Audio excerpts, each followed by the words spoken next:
देवी निद्रा उर्मिला के पास गईं।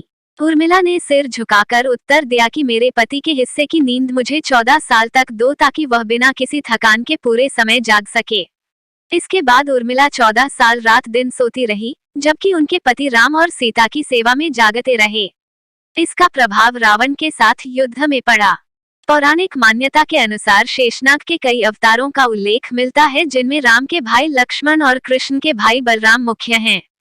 रामायण अनुसार राजा दशरथ के तीसरे पुत्र थे लक्ष्मण।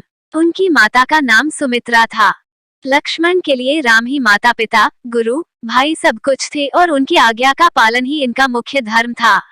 वे उनके साथ सदा छाया की तरह रहते थे। भगवान श्री राम के प्रति किसी के भी अपमानसूचक शब्द को ये कभी बर्दाश्त नहीं करते थे।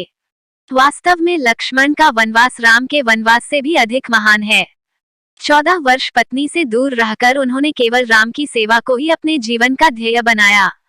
वाल्मीकि रामायण के अनुसार उर्मिला जनक नंदिनी सीता की छोटी बहन थी और सीता के विवाह के समय ही दशरथ और सुमित्रा के पुत्र लक्ष्मण को ब्याही गई थी। जब राम और सीता के साथ लक्ष्मण भी वनवास को जाने लगे, तब पत्नी उर्मिला ने भी उनके साथ जाने की जिद की, परंतु लक्ष्मण ने उन्हें ये कहकर मना कर दिया कि अयोध्या के राज्य को और माताओं को उनकी आवश्यकता है। उर्मिला के लिए यह बहुत कठिन समय था, ऐसे में जबकि वह नववधू थी और उसके दाम्पत्य जीवन की तो अभी शुरुआत ही हुई थी। लक्ष्मण के वनवास जाने के बाद उर्मिला के पिता अयोध्या आए और उर्मिला को मायके चलने का अनुरोध करने लगे, ताकि मां और सखियों के सान्निध्य में उर्मिला का पति वियोग का दुख कुछ कम हो सके। परंतु उर्मिला ने अपने मायके मिथिला जाने से इनकार करते हुए कहा कि पति की आज्ञा अनुसार पति के परिजनों के साथ रहना और दुख में उनका साथ न छोड़ना ही अब उसका धर्म है। यह उर्मिला का अखंड पतिव्रत धर्म था।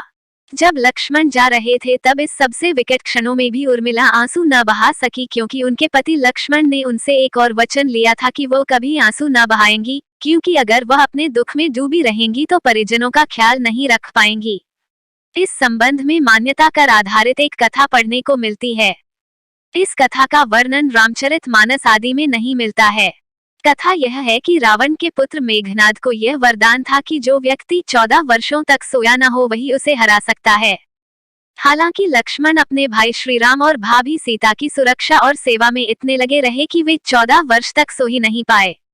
कथा अनुसार उनके बदले उर्मिला 14 वर्ष तक सोती रही। रावण के वध के बाद श्री राम, सीता और लक्ष्मण वापस अयोध्या लौटे आए और वहां प्रभु श्री राम के राजतिलक की तैयारी होने लगी। उस समय लक्ष्मण जोर जोर से हंसने लगे।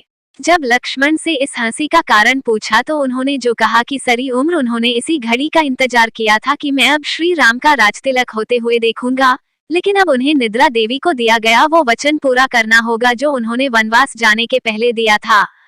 दरअसल निद्रा ने उनसे कहा था कि वह 14 वर्ष के लिए उन्हें परेशान नहीं करेगी और उनकी पत्नी उर्मिला उनके स्थान पर सोएंगी।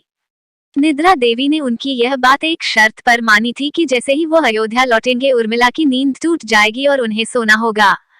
लक्ष्मण इस बात पर हंस रहे थे कि अब उन्हें सोना होगा और वह राम का राजतिलक नहीं देख पाएंगे। उनके स्थान पर उर्मिला ने ये रस्म देखी थी। लक्ष्मण के उर्मिला से अंगद और चंद्रकेतु नाम के 2 पुत्र तथा सोमदा नाम की एक पुत्री उत्पन्न हुई। अंगद ने अंगदियापुरी तथा चंद्रकेतु ने चंद्रकांतापुरी की स्थापना की थी। उर्मिला के पतिव्रत का बल, एक अन्य कथानुसार लक्ष्मण की विजय का मुख्य कारण उर्मिला का पतिव्रत था। मेघनाद के वध के बाद उनका शव श्री राम जी के युद्ध शिविर में रखा हुआ था। उस शव को मेघनाद की पत्नी सुलोचना लेने आई। पति का छिन्न शीश देखते ही सुलोचना का हृदय अत्यधिक द्रवित हो गया।